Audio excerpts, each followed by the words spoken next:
WhatsApp guys, this is me. আজকে কথা বলবো রকস্টার নিয়ে। রকস্টারের মোশন পোস্টার রিলিজ করছে। অতি শীঘ্রই ট্রেলার বা টিজার দিয়ে দেব। শাকিব খান এ যাবৎকালের যত সিনেমা করছেন তার চেয়ে এটা আলাদা, ব্যতিক্রম একটা সিনেমা। কারণ তুফানে অ্যাকশন ছিল, বরবাতে অ্যাকশন ছিল, তাণ্ডবে অ্যাকশন ছিল, প্রিন্সে অ্যাকশন ছিল। সেখান থেকে বেরিয়ে এসে নতুন এক শাকিব খানের আবির্ভাব রকস্টার। এবং এইখানে উনি আমার মনে হচ্ছে সিনেমাতেও উনি একজন স্টার, যেহেতু সিঙ্গার। এটাতে একটা অন্যরকম একটা ভাইব থাকবে, মানে একটা আছে না, গিটার মিটার নিয়ে স্টেজে নাচানাচি করবে সামনে দর্শক। এখানে উনি একটা স্টার।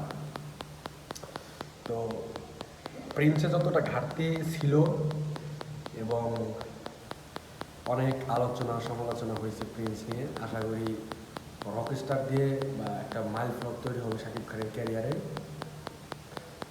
আর শাকিব খান সিনেমা যদি করে, উনি আসলে চিন্তা ভাবনা করে উনি বলছিলেন যে প্রিন্সে প্রপার টাইমিংয়ের অফ ছিল এবং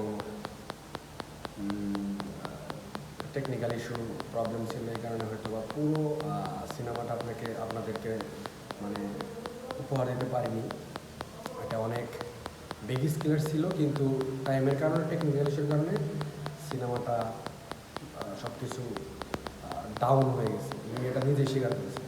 এবং রকস্টার দিয়ে ওনার যাত্রা এবং ওনার ক্যারিয়ারে অন্যতম একটা কাজ হতে যাচ্ছে। রকস্টারের জন্য শুভকামনা। এবং শাকিব খান এই সিনেমা দিয়ে আবার অন্য এক যাত্রা শুরু করবেন, এটাই আমরা আশা করছি শাকিবিয়ানসটা।